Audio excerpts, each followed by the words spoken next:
Imagine waking up tomorrow and nothing, not traffic, not your inbox, not even a rude comment from a stranger could disturb your peace. Imagine going through your day with a deep calmness, like an anchor in the middle of a storm. Most of us have never experienced that kind of emotional freedom, not because it's out of reach, but because we were never taught how to find it. We were taught how to achieve, how to succeed, how to keep going, but rarely how to stay still inside. Maybe you've had days where one small thing ruins your mood. Maybe someone cuts you off in traffic, and hours later, you're still fuming. Or a colleague says something passive-aggressive and it spins in your head all day. It's not just the event. It's the spiral it sets off, the thoughts, the reactions, the energy it steals. That's what Buddhist wisdom helps us reclaim our energy, our peace, our mind. In this video, we'll explore 7 life-changing principles rooted in Buddhist teachings that can help you stay calm in the middle of life's chaos. These aren't abstract ideas or things you need to meditate for 10 years to understand. These are simple yet powerful tools you can start using today. Let's begin with the first principle, and perhaps the most transformative one. The first principle is this: don't feed the fire. Imagine your anger, frustration, or anxiety like a flame. Every reaction, every thought you obsess over, every argument you replay in your head, those are all logs thrown into that fire. It gets hotter, more intense, and suddenly it takes over. But what if you stopped feeding it? Think of a man named Jason. He's 38, works in sales, and has 2 young kids. He leaves work late one evening, exhausted. Someone cuts him off in traffic. He slams his hand on the steering wheel, mutters something under his breath, and feels his heart pounding. At the coffee shop, the barista gets his order wrong. He snaps again. By the time he walks into his house, his son runs up to him excitedly. But Jason brushes him off. Not now. Just like that. The fire that started on the highway has scorched everything in its path. But Jason isn't a bad person. He's not weak. He's just human. The mistake was never in feeling the spark, it was in feeding it. Buddhist wisdom teaches that the real strength is in not reacting, in choosing stillness when every part of you wants to explode.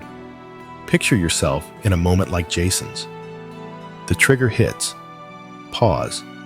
Take one breath, then another. Picture the other person's words like dry leaves floating down a river. You don't need to grab them. Let them pass. That one breath is your power.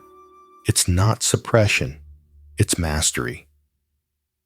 And that leads us to the second principle. Don't give away your strings. Most people don't realize they're being emotionally controlled every day. You feel a sting of criticism and snap back. You read a negative comment online and suddenly you're spiraling. But here's the truth: when you react without awareness, you're not choosing. You're being pulled like a puppet by invisible strings. It's not your fault. It's how we were conditioned from childhood. We learned to protect ourselves with emotion, but protection turned into programming. Now, a simple misunderstanding feels like an attack. A mistake feels like failure. You might think you're in control, but often, your reactions are just old scripts playing themselves out. Imagine walking into a room and someone rolls their eyes at you. You feel the familiar tension, rising anger, insecurity, maybe a sharp retort waiting on your tongue. But what if, instead of reacting, you paused and asked yourself, Am I choosing this? Or is this just a reflex from the past when you create that space between the trigger and the reaction? You take your strings back. You stop dancing to the tune of every emotion. You begin to respond instead of react. That's the magic of awareness. You don't need to change the world to find peace. You just need to change the way you see it. Now let's move to the third principle. You are the host, not the emotion. One of the most powerful teachings in Buddhism is this idea. You are not your emotions.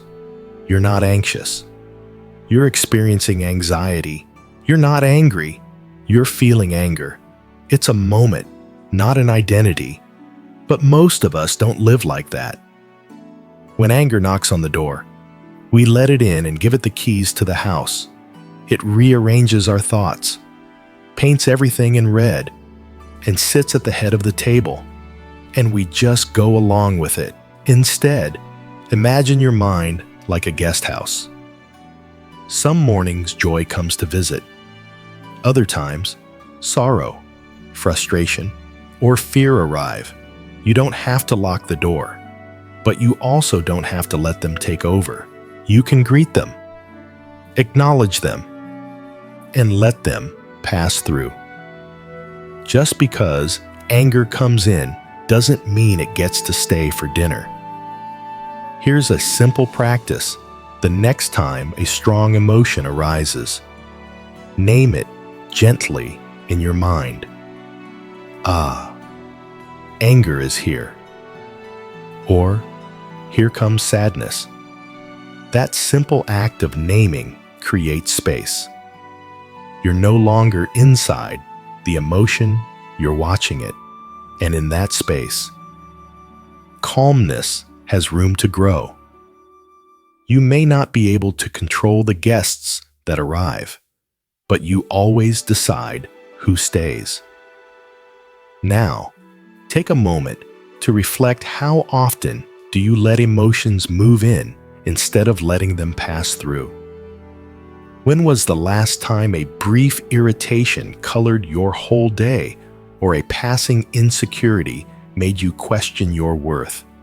By choosing to observe instead of becoming your emotions, you begin to shift your entire relationship with your inner world.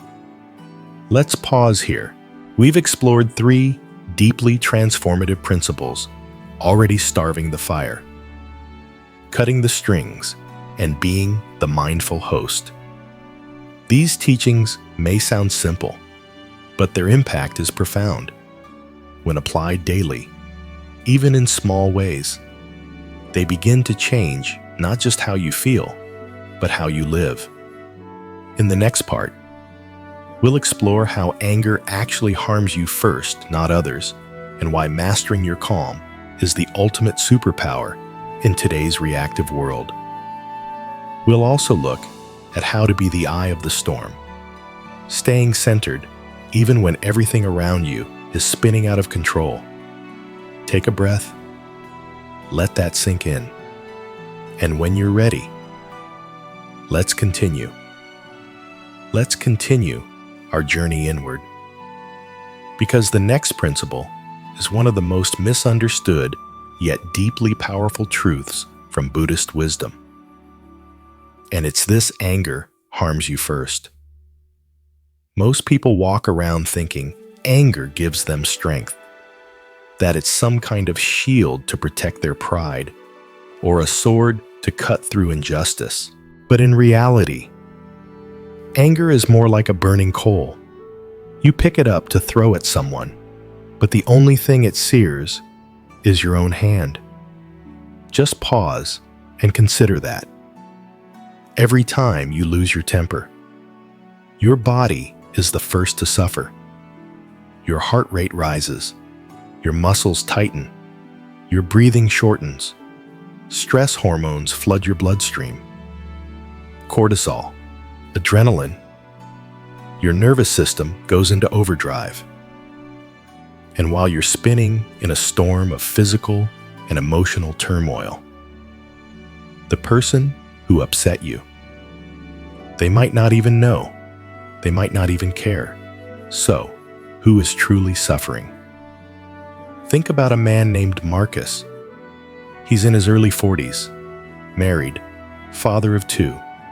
One evening, his teenage daughter comes home late again, and he explodes. Harsh words, accusations, a slammed door. The house falls silent. His daughter disappears into her room. His wife won't meet his eyes. And Marcus sits alone at the dinner table, chest tight, heart racing, replaying everything in his head. The moment is gone, but he's still burning, even hours later. His shoulders are tense, his thoughts clouded. But his daughter, she's scrolling on her phone, already detached. His anger didn't fix anything. It just left him with pain. Now ask yourself, how many times have you hurt yourself in the name of trying to be right? How often have you let anger destroy your peace, your relationships, your own well-being? Buddhist teachers don't say, let go of anger, just to sound virtuous. They say it because anger is poison. It doesn't empower, it drains. And the person it drains most is always you. So next time anger rises, try this mental shift pause and ask, who is this hurting more, me or them? If the answer is me, and it often is, take a deep breath, let the coal fall from your hand. No fight is worth your peace. And that brings us to the 5th principle. Be the eye of the storm. You've likely heard the metaphor before. A hurricane spins with terrifying force. But in the center is perfect stillness, complete calm. And the incredible thing is, that center doesn't move. It stays grounded while chaos rages around it. Now, apply that to your life. The world will never stop being chaotic. Traffic, deadlines, misunderstandings, tragedies, arguments, they will all keep coming.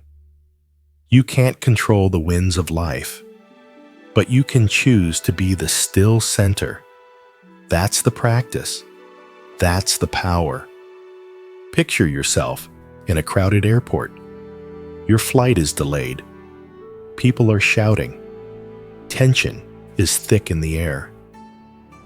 One woman argues with the gate agent. A man sighs loudly, pacing. But you sit, you breathe, you whisper to yourself, I am the eye of the storm. You don't argue, you don't fume, you don't spiral into stress. You choose your response. Here's what most people don't realize. Emotional calm isn't about pretending everything's okay. It's about staying steady, even when everything is not okay. Try this the next time life feels overwhelming. Close your eyes and picture yourself in the center of a storm. The wind is loud. The clouds swirl.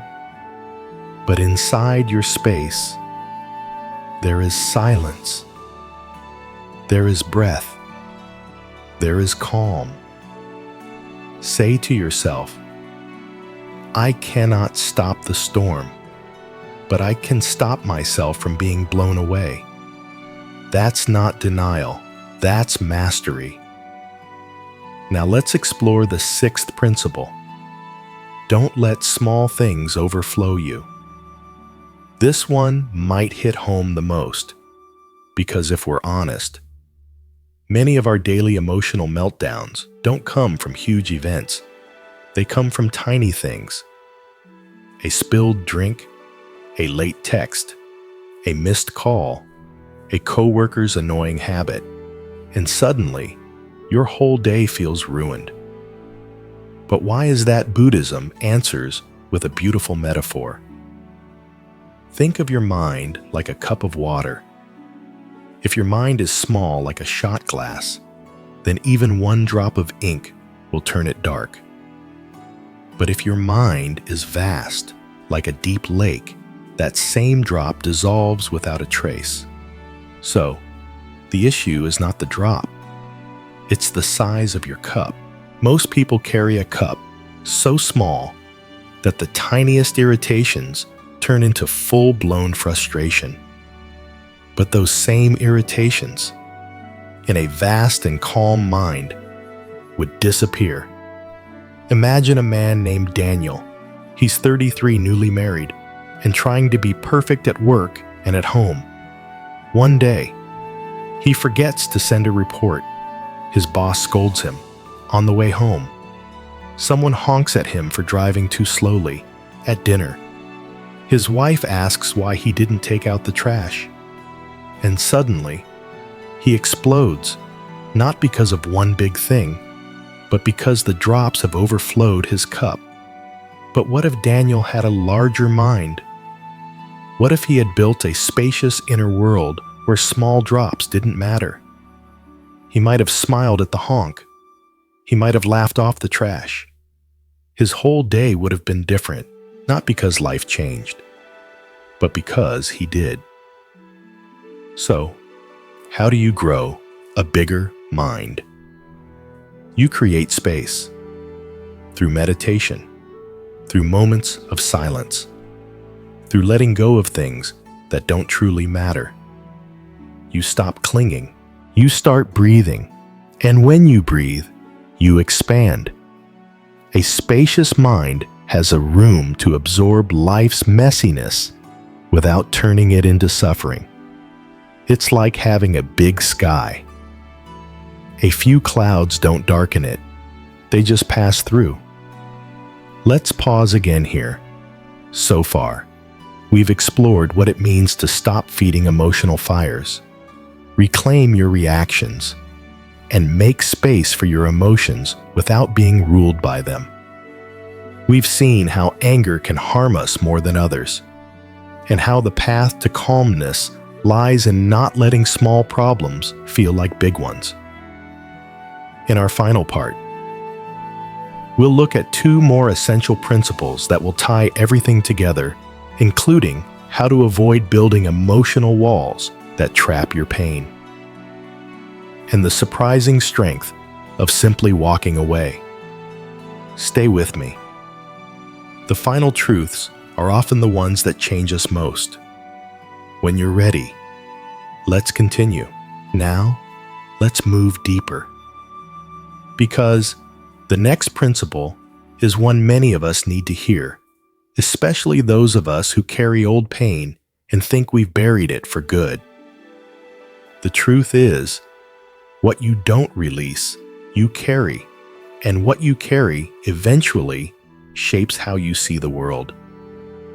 The sixth Buddhist principle is this: let go before it builds up. Think about it. Every time someone hurts you, and you hold on to that anger, every time you replay a past disappointment, every time you refuse to forgive yourself for a mistake, you add a brick to the wall around your heart. One argument, one betrayal, one moment of humiliation. Brick by brick, it becomes harder to breathe, harder to trust, harder to feel light again.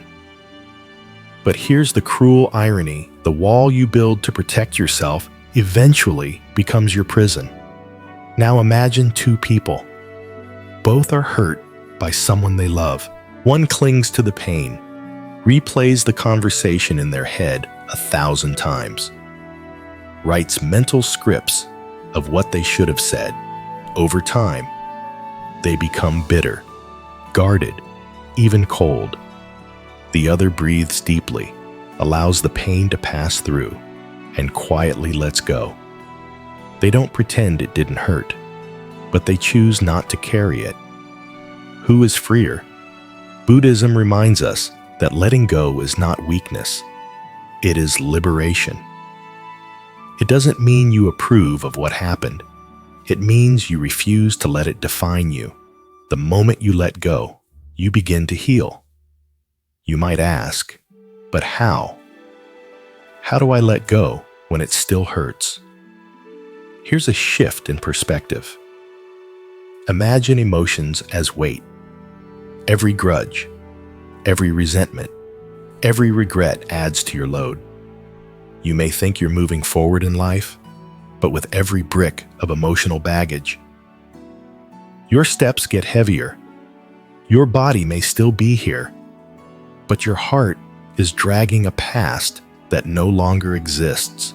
So ask yourself, what am I still carrying that no longer serves me? Is it a childhood wound? A relationship betrayal? A guilt you've held for years? Imagine how different life would feel if you laid it down. Just for today. Just for this breath. That's how letting go begins, not with a grand gesture, but with one choice not to hold on. The next time someone triggers you, stop and ask, am I building a wall or creating a bridge? A wall keeps you locked in. A bridge lets the pain pass through. Now, finally, we come to the seventh principle, perhaps the most elegant and empowering of all. The art of disappearing. Or, more simply, walking away. In today's world, people believe that every battle must be fought, that silence is weakness, that if you don't defend yourself, you're losing. But Buddhist wisdom flips that idea entirely. It teaches that the highest form of emotional mastery is not to fight, but to no longer be bothered. You don't need to win every argument. You don't need to respond to every insult. You don't even need to explain yourself all the time. Sometimes, the strongest move is to walk away quietly and let the storm pass without you in it. Picture someone trying to provoke you. Maybe it's a relative who always knows how to push your buttons. Maybe it's a coworker who takes credit for your work. Maybe it's an online stranger who hurls comments at you from behind a screen. The reaction they want from you, that's their fuel. But when you don't respond, when you don't rise to the bait, you disarm them. They swing, but they hit only air. They shout, but there's no echo. That's power. That's peace. That's control. And it's not about being cold, it's about being wise. Let me share something a monk once told a student who asked how to deal with an angry person. If someone offers you a gift and you don't accept it, to whom does the gift belong? The student said. To the person who offered it. Exactly, the monk replied. So if someone offers you their anger and you do not accept it, you do not have to carry it. You don't owe your peace to anyone. You don't have to respond to every challenge. You don't need to explain why you're choosing calm. Your energy is precious. Guard it, protect it, and don't waste it on battles that don't lead to peace. And when you do this consistently, when you learn to disappear from the noise, you become emotionally untouchable.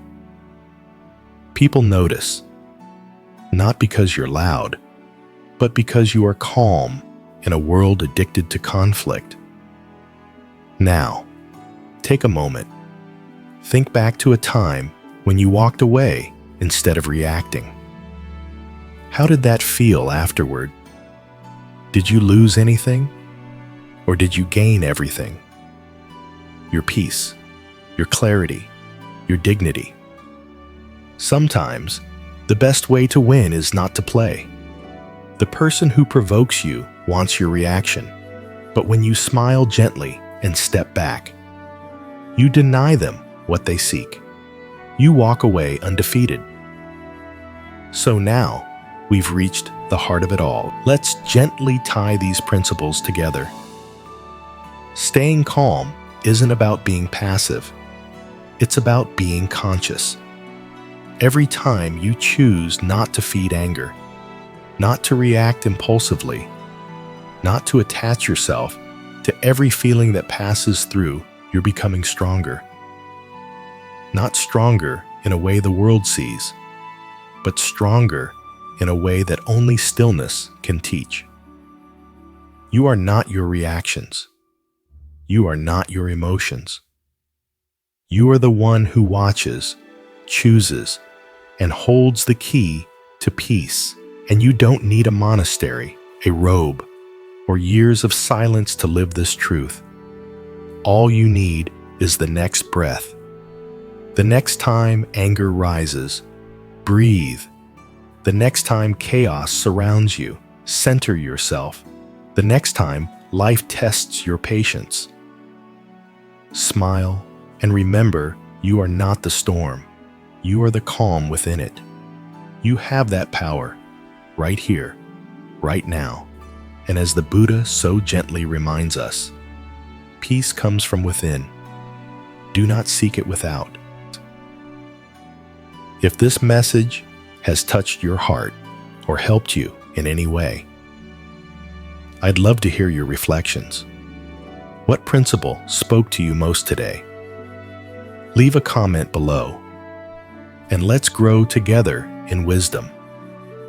And if you believe others in your life could benefit from this calm, share the video, like it, subscribe to the channel. This space is here for you, always. Until next time, breathe deeply and walk gently through the storms.